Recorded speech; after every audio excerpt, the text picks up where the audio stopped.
The morning fog had barely lifted off the rooftops of Buckingham Palace when Lance Corporal James Whitmore took his post at the East Corridor. He had done this 612 times before. He had counted. Not because the number meant anything special, but because counting was the kind of thing you did when you stood still for hours and the world moved around you like a river and you were nothing but a stone in the middle of it. You stood. You watched. You did not speak unless spoken to.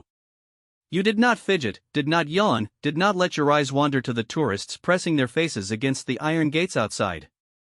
You were, in every technical sense, furniture. Very expensive, very polished, very serious furniture in a bearskin hat. James was 26 years old.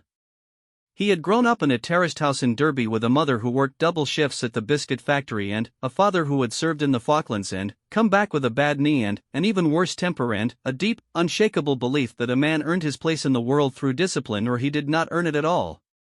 James had believed this too. Still did, mostly. It was why he had enlisted at 18. It was why he had worked until his hands bled during training. It was why, standing now in the hushed and carpeted grandeur of the palace's east wing, he felt something close to pride even on the most boring mornings, even when his back ached and his eyes were dry and the most exciting thing that had happened in the last 2 hours was a corgi trotting past with what appeared to be a sock in its mouth. The east corridor led, after 2 right turns and a set of stairs that had been polished so many times they gleamed like a lake, to the Queen's private study. This was not a route that tourists walked. This was not a route that most palace staff walked. There was a list of names, short and precise, of people permitted to enter that corridor, climb those stairs, and knock on the door at the end. The list did not change often. When it did, the change came through proper channels, with proper paperwork, signed by the proper people. James knew this the way he knew his own name.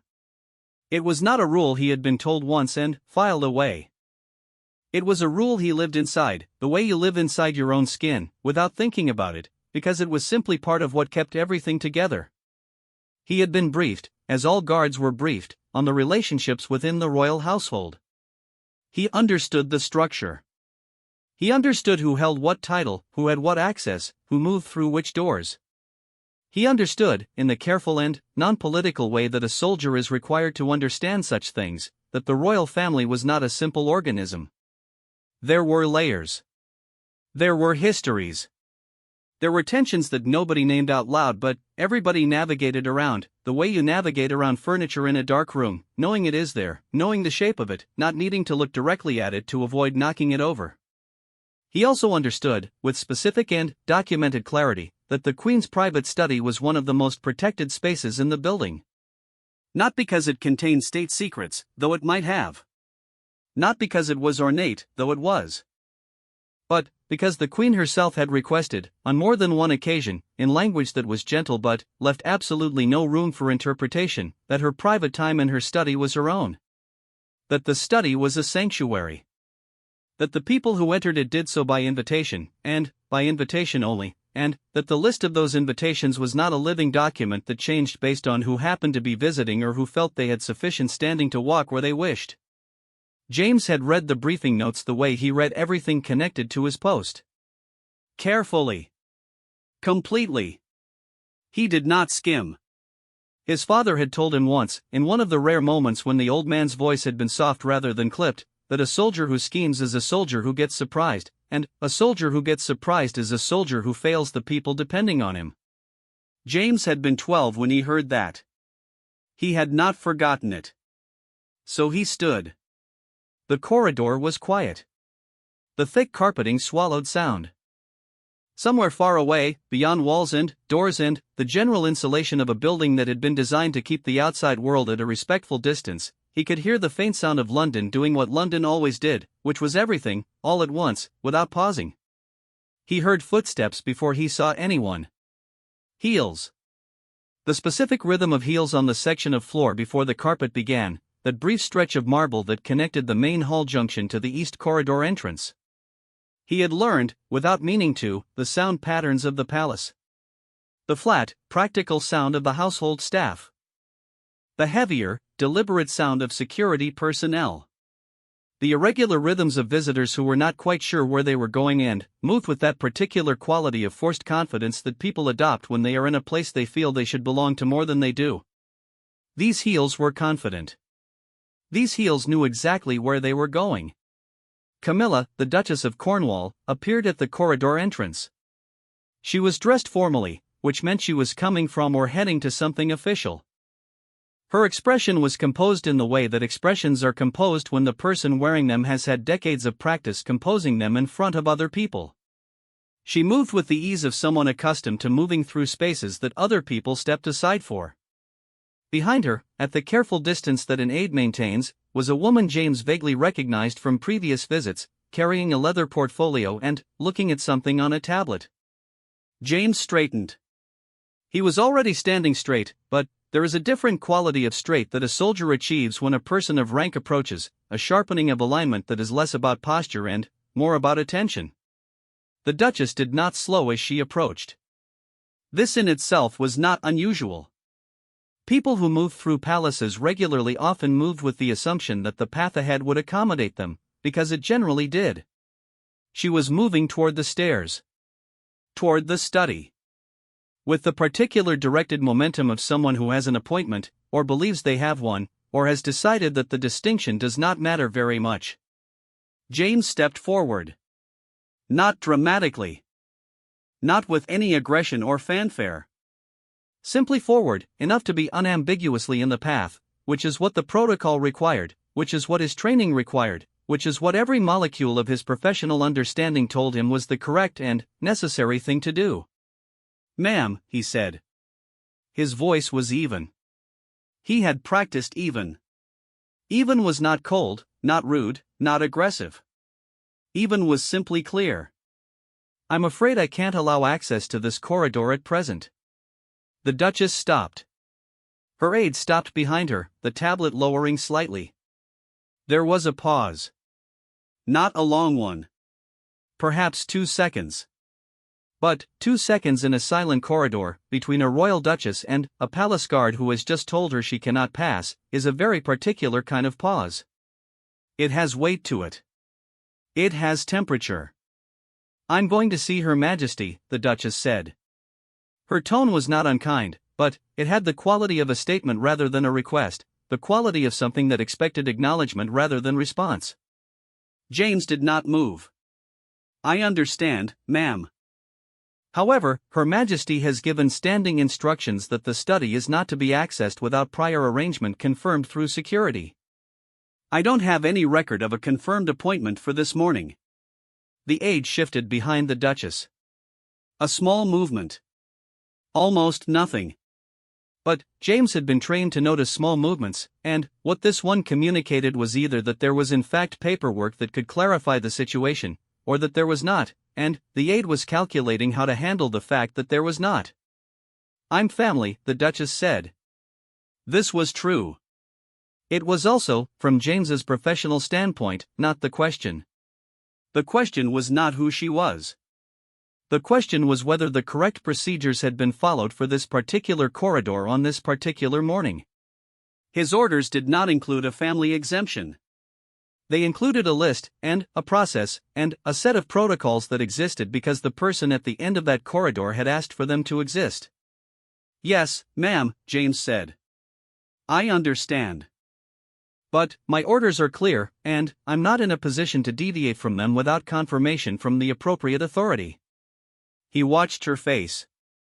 There was something moving behind her eyes that he could not quite name. It was not anger, not exactly.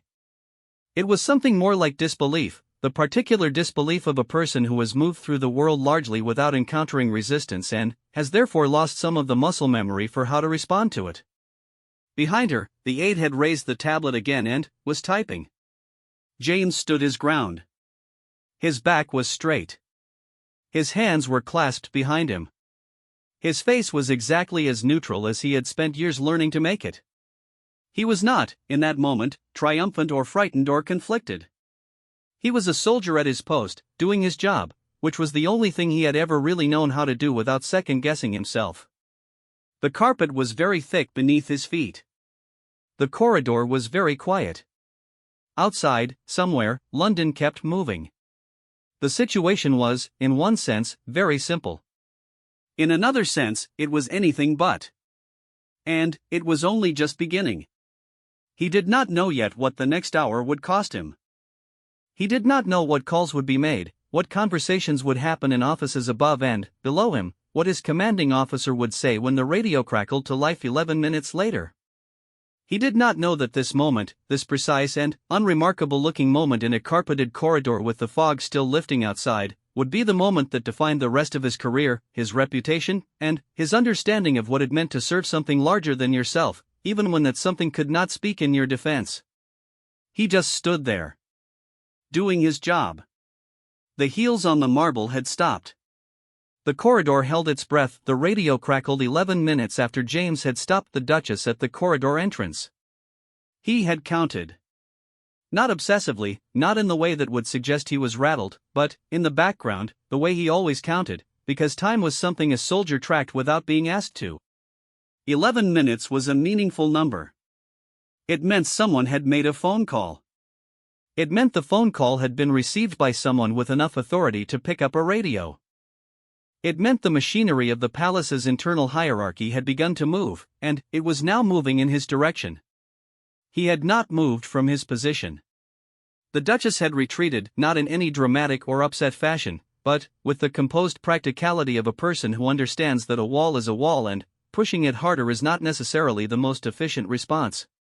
She had stepped back, exchanged a quiet word with her aide, and then, both of them had withdrawn to a waiting area further down the connecting hall, close enough that the situation remained open, not so close that it became a standoff.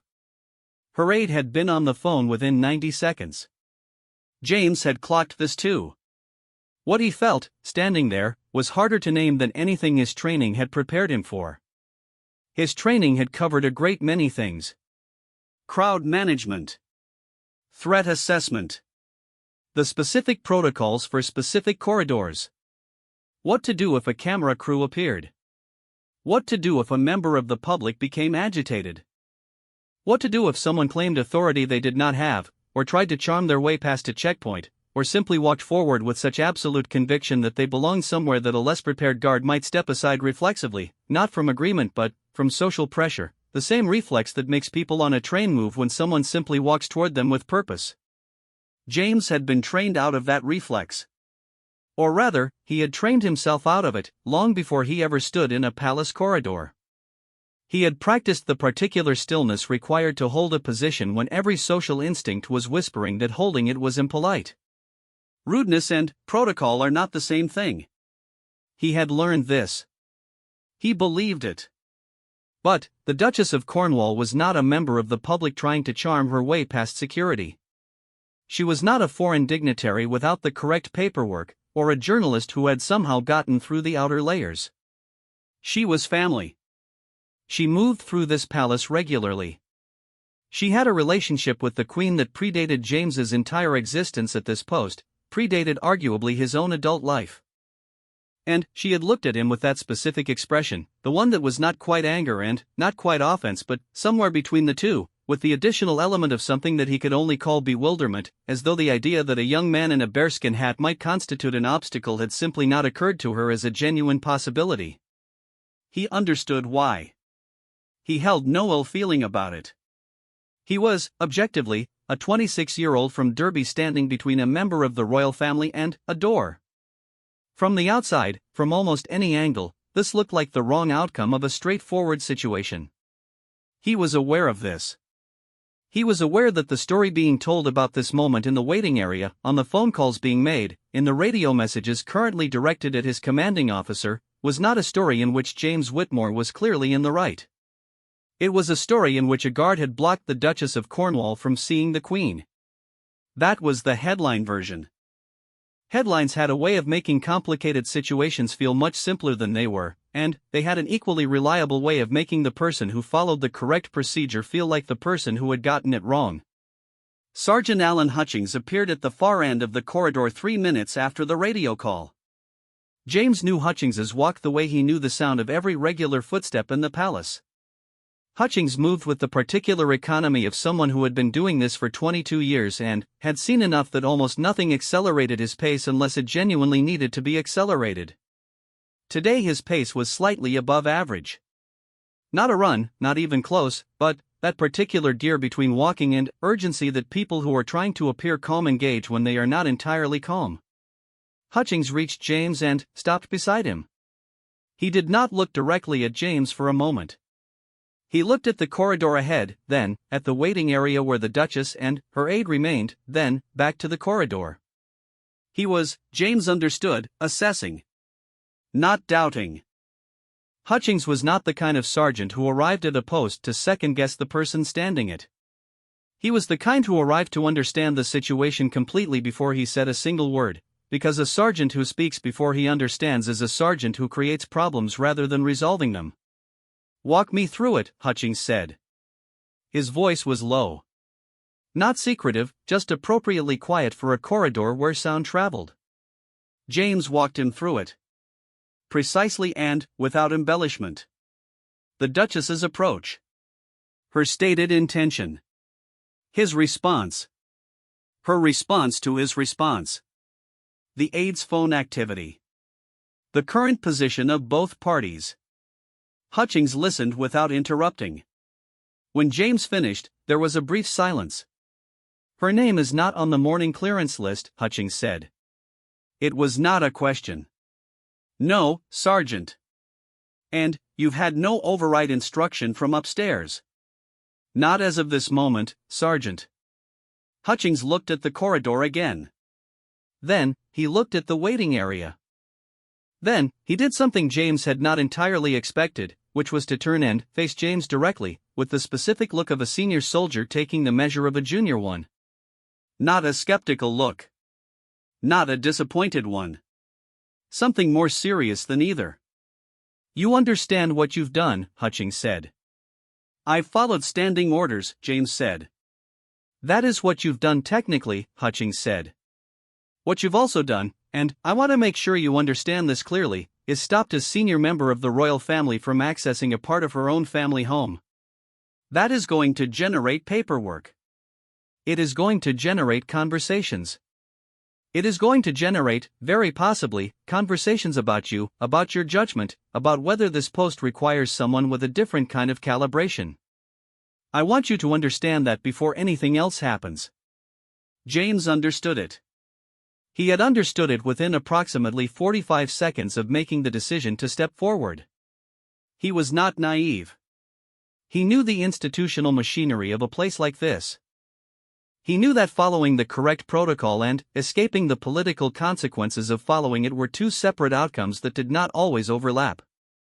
You could be completely right and completely inconvenient at the same time, and, in large institutions, inconvenience often attracted more attention than correctness.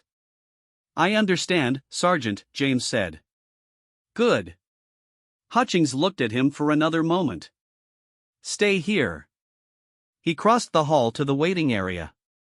James watched without appearing to watch, the way soldiers learn to observe peripheral space without moving their direct gaze.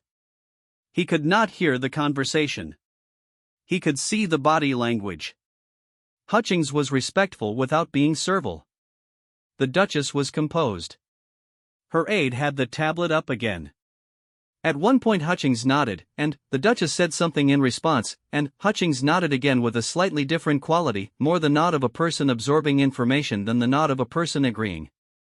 The conversation lasted 6 minutes. When Hutchings came back, he stood beside James again and looked at the corridor. "There is no appointment," he said.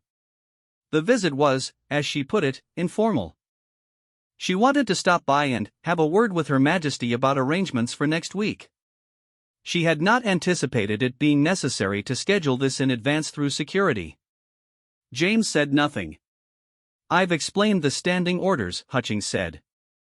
"I've explained that your actions were consistent with those orders.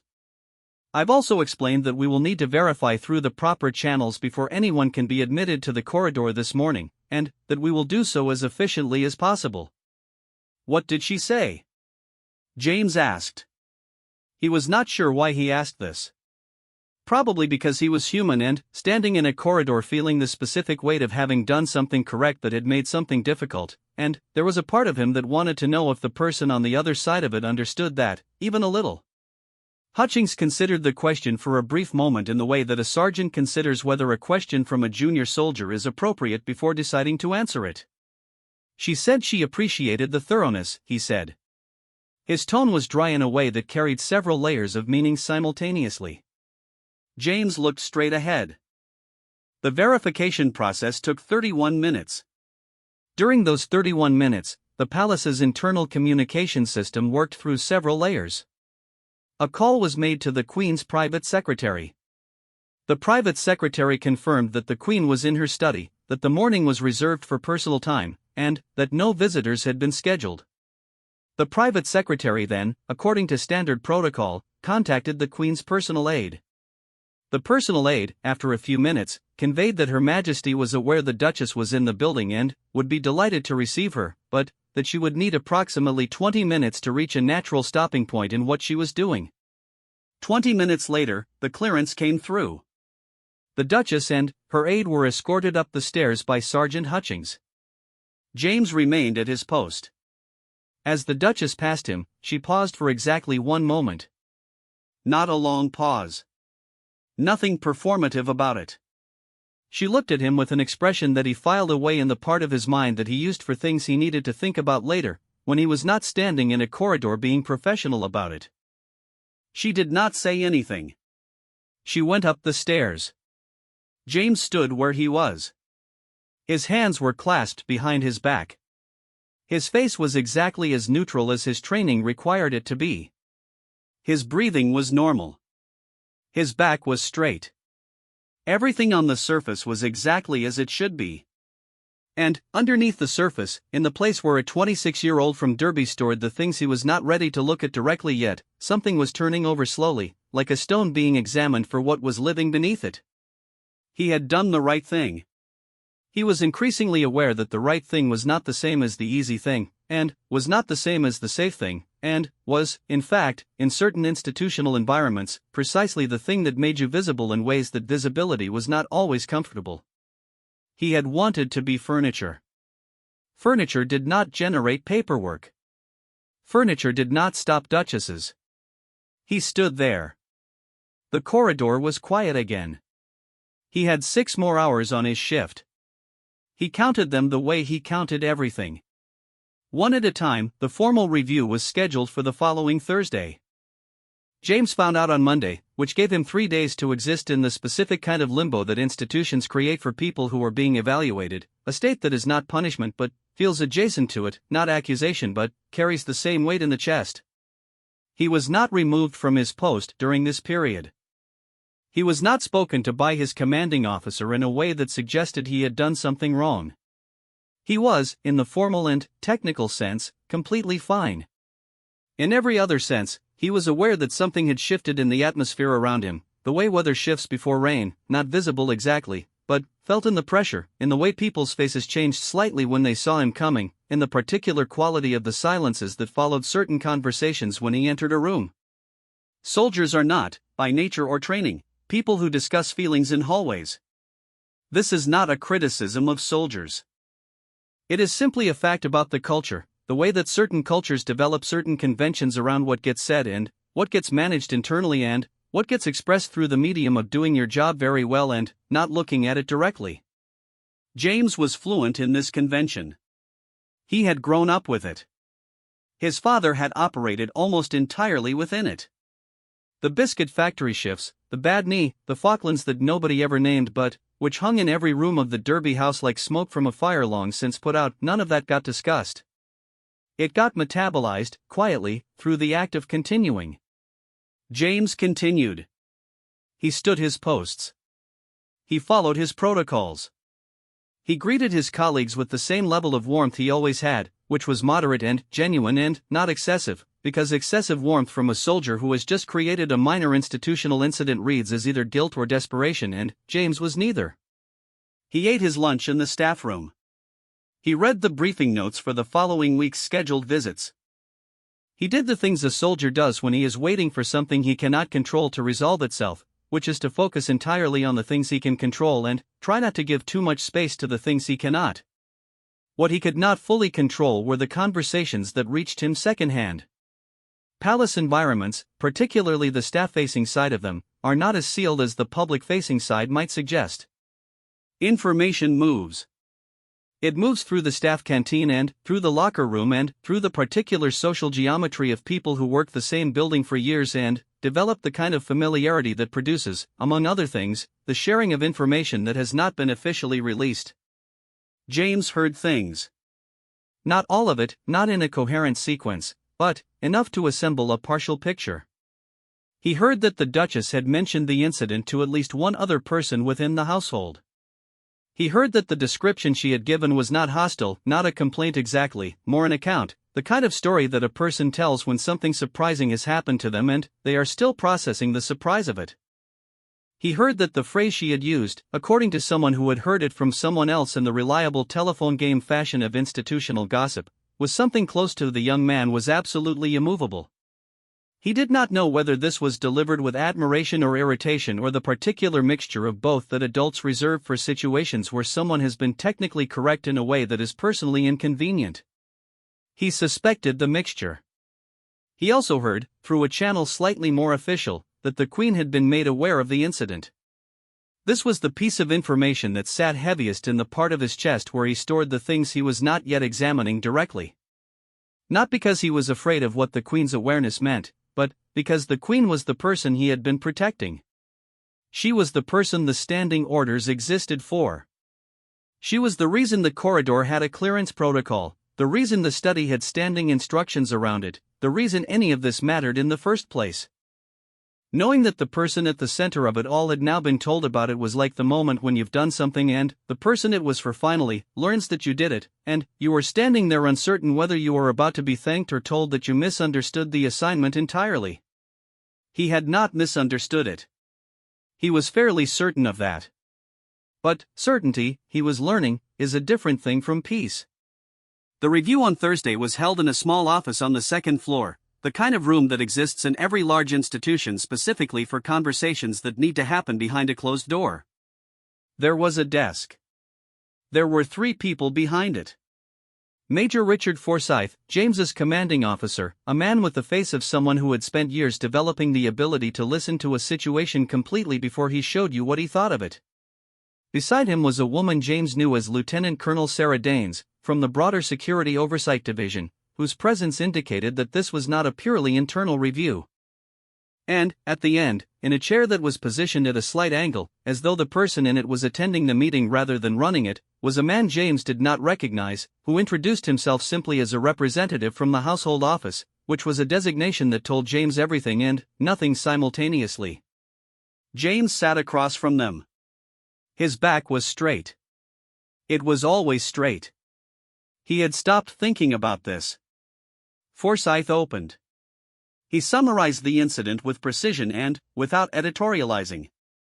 He outlined James's actions, the Duchess's response, Hutchings's involvement, the verification process, and the eventual outcome. He did all of this in the voice of a man reading a report, because he was reading a report, but a man like Forsyth reads a report differently than other people do. He reads it as a baseline, a starting point from which the real conversation can begin. Your account consistent with the report? Forsyth asked, looking at James. Yes, sir, James said. Anything you'd add? James considered this. Not for effect, but genuinely. No, sir, he said finally. The report covers it. Forsyth looked at him for a moment. The look was the kind that a senior officer gives when he is deciding something. Not deciding what he thinks, that decision had been made before James walked in. He was deciding how to say what he thought, which is a different calculation entirely. Lieutenant Colonel Danes spoke next. She asked a series of questions that were procedural in form but, which James understood were actually questions about his reasoning, his judgment, the internal process by which a 26-year-old from Derby had looked at the Duchess of Cornwall walking toward a corridor and decided that stopping her was the appropriate response. He answered each question directly. He cited the standing orders. He cited the clearance protocol. He cited his training. He did not speculate about what might have happened if he had stepped aside. He did not try to cast himself in a heroic light. He described a set of facts and explained the reasoning that had produced his response to those facts. The man from the household office said very little for the first 30 minutes. When he spoke, it was to ask a single question. The question was this: did you consider, at any point, that the situation might benefit from a more flexible interpretation of the standing orders? James looked at him. The question was carefully worded. It was the kind of question that offers you a door, and the door leads to a version of events in which you exercised sophisticated judgment rather than rigid compliance, and, in that version of events the outcome is the same but the atmosphere around it is easier to manage. James understood what the door was offering. He also understood that walking through it would require him to retroactively misrepresent what had actually happened inside his own head, and that he was constitutionally incapable of doing this in an official review even when the consequences of not doing it were unclear. "No, sir," he said. "I didn't consider a flexible interpretation. The orders are specific. My job is to follow specific orders unless I receive a directive to deviate from them through the appropriate channel. I didn't receive one. So I followed the orders." There was a pause. "That's a very clean way of seeing it," the household office man said. His tone was not sarcastic. It was genuinely reflective, the voice of someone encountering something they had perhaps not expected. Forsyth made a note. Danes made a note. The household man looked at the window. Then, Forsyth set his pen down and looked directly at James in the way that he had not quite done until this moment, the way that indicated the formal part of the proceeding was transitioning into the human part. "Off the record," Forsyth said, and the change in his voice was subtle but unmistakable, "how are you doing?" James had not expected this question. He was aware of this being a significant indicator, the fact that he had prepared for every other version of this conversation and not for this one, because he had not imagined that this one was possible. He sat with it for a moment. "I'm fine, sir," he said. Forsyth looked at him. "I'm fine," James said again. And then, because the second time was slightly different from the first and carried in it some awareness of the difference, "I think I did the right thing." "I know you do," Forsyth said. "That's not what I asked." James looked at the desk. At his hands on his knees. At the window where the household man was still looking at something outside. "It's harder to hold to a thing than it looks from the outside," he said. "When you're standing there. In the moment. When the person in front of you is who she is, and the hallway is very quiet, and your training says one thing and every social instinct you've got says something different, and you have to pick one. That part is harder than the briefing notes make it sound." He had not meant to say that much. It was more than he usually said. It was more, possibly, than the room required. But Forsyth was looking at him in a way that did not suggest he should stop, so he had not stopped. "Yes," Forsyth said simply. And the one word carried something in it that James had not expected to find in an office on the second floor of a palace, which was recognition. The review concluded 20 minutes later. He was not disciplined. He was not removed from his post. He was thanked, in the formal institutional language of such proceedings, for his adherence to protocol. He was told that the standing orders would be reviewed, not because his application of them had been incorrect, but because the incident had highlighted a gap between the orders as written and the lived reality of a palace where not all informal family movements could be anticipated and documented in advance. He was told that he had handled the post-incident period with professionalism. He was told he could return to his duties. He stood, thanked the panel, and left. In the corridor outside the office, he stopped. Just for a moment. He pressed his back against the wall and breathed in slowly and breathed out slowly and did not count anything. He just stood there, not as a guard, not as a soldier, but as a young man from Derby who had done a hard thing and was only now, in the small private space of a corridor where nobody was watching, beginning to feel the full weight of how hard it had actually been. Then, he straightened up. He went back to work. The thing about doing the right thing inside a large institution is that the institution rarely celebrates it loudly. Institutions are not built for celebration. They are built for continuation.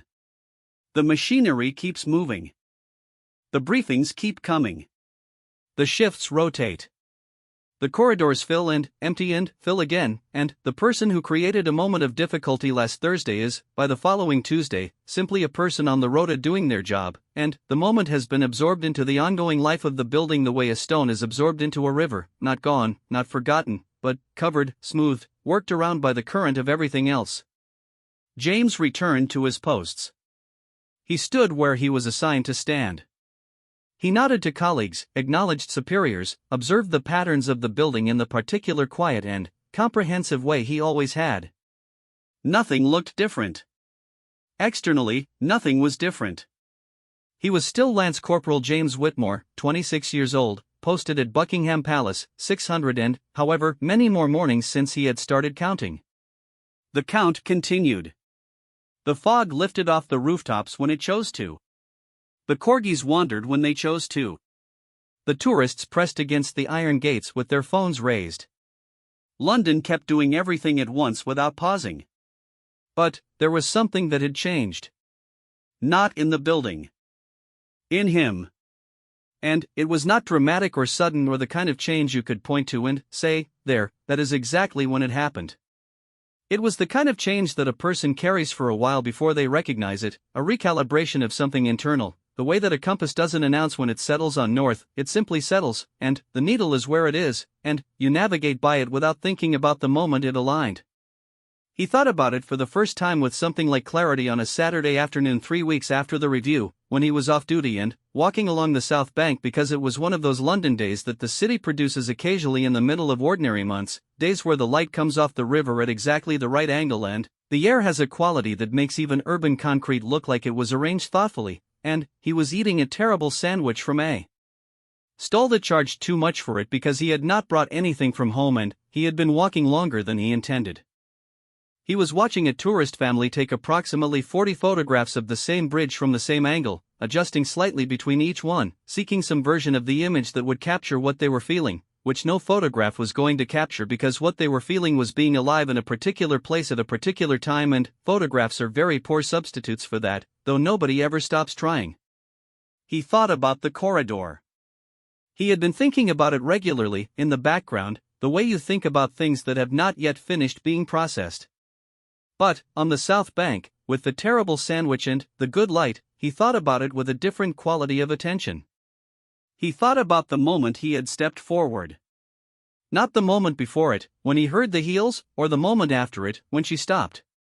The moment itself. The actual physical decision to move his body into the path of a person who had every social and institutional reason to expect that the path would remain clear.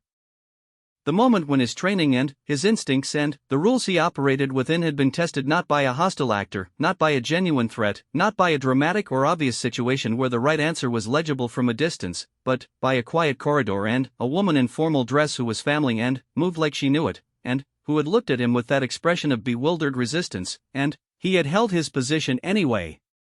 He thought about what it had cost him. Not in the formal sense, the review, the paperwork, the days of limbo. In the internal sense. The specific effort of holding a position that your body and your social brain and every reflex you have developed over 26 years in a world where hierarchy and courtesy and the accommodation of powerful people are the water you swim in, holding that position against all of it, because the orders were clear and the orders existed for a reason and the person the orders were designed to protect had asked for them and deserved to have them honored, even by someone who could barely believe they were the one being asked to honor them in this particular moment. It had cost something real. He knew that now in a way he had not quite acknowledged during the moment or in the days immediately after it. You do not feel the weight of a thing while you are carrying it. You feel it when you put it down. What he had not anticipated was what came back. 2 weeks after the review, Sergeant Hutchings pulled him aside after a shift briefing and told him, in the particular compressed and sidelong way that Hutchings communicated anything that existed slightly outside of official channels, that there had been a message. Not an official one. Not through the paperwork. A message conveyed through someone who had spoken to someone who had spoken to someone in the Queen's household. The message was brief. It was, as Hutchings rendered it, Her Majesty was glad to know the corridor was being looked after. James stood there for a moment. "That's all," he said. "That's all," Hutchings said. James thought about this. Her Majesty was glad to know the corridor was being looked after. It was 9 words. It was not a commendation. It was not a formal acknowledgement. It would never appear in any record. It was the kind of thing that evaporates between layers of institutional distance, like heat from a stone after the sun moves. It would not protect him from future reviews. It would not adjust his rank or his record or his standing in any official sense. It was 9 words from an old woman at the end of a staircase who had wanted her mornings to be her own and had asked for a protocol to make that possible, and a young man from Derby had honored that protocol when honoring it was hard, and she had noticed. He thought about his father. The bad knee. The Falklands. The way the man had spent an entire life performing discipline as its own reward, as though the reward for doing a thing correctly was the knowledge that you had done it correctly, and anything else was surplus. James had grown up with this understanding without fully believing it. He had thought, in the private part of himself that contradicted his father without ever doing so out loud, that eventually something external would confirm the internal. That there would be a moment when the world looked at you doing the hard thing and said, yes, that was the right thing, and the saying of it would complete the circuit. What he was learning, slowly, in the way that experience teaches things that explanation cannot, was that the circuit was already complete. It had been complete the moment he stepped forward. The 9 words did not close it. They were simply a reflection of something that already existed. The way the light off the river was not produced by the tourist family's photographs but by the sun, which had been there the whole time. He thought about the Duchess. He had seen her twice since the incident, in the way that people in the same large building see each other, at a distance, in passing. Each time she had looked at him and each time the look had been brief and he had not been able to decipher it fully. He had not needed to. Whatever she had felt in the corridor, the bewilderment, the mild offense, the eventual composed withdrawal, was hers to feel. He had not stopped her because of any feeling about her. He had stopped her because the orders were clear and the person who had asked for those orders had asked for them for reasons that were real and private and did not need to be explained to a guard in a corridor, only honored by one. He thought about what it meant to serve. Not the formal version, the oath and uniform version that you perform in front of people who are watching. The version underneath that one. The version that nobody sees because it happens in quiet corridors and empty shifts and the 2-second pause before you step forward, knowing what the stepping forward will cost you, doing it anyway. Not because you are certain of the outcome. Not because you know in advance that 9 words will come back to you through the chain of command 3 weeks later and settle something in your chest that needed settling. But because the orders are clear and the person they protect is real and your job is to hold the line, and holding the line is the only thing you have ever really known how to do without second-guessing yourself. He finished the terrible sandwich. The tourist family had moved on from the bridge and were now photographing each other in front of the river with the city behind them. The light was beginning to change. He had an early shift in the morning. He stood up from the bench where he had been sitting and put the sandwich wrapper in the bin and looked at the river for a moment, in the way that you look at a thing when you are not looking at the thing but at something behind it, something internal that the external gives you a surface to reflect on. He realized, all right. Not in the way he had told Forsyth he was fine, which was a performance of a state he had not yet arrived at. In an actual way. In the way that a person arrives at all right after a hard thing, not by the hard thing going away, but by moving far enough away from it yourself that you can turn and look at it from a distance and see it for what it was, which was a moment when everything in you said one thing and everything your training said another thing, and you chose the training, and the training was right, and you would choose it again. He walked back toward the tube. London did what London always did. It kept moving. The river kept moving. The light off the water kept shifting. Somewhere behind him the tourist family were still trying to photograph a bridge in a way that would capture what they were feeling. James walked. He did not count his steps this time. He was 26 years old. He had stood in a corridor on a foggy morning and held a line that needed holding. He had done his job. He had served the person he was there to serve, even when that person could not stand in the corridor beside him and confirm that she needed the service. He had trusted the protocol. He had trusted the orders.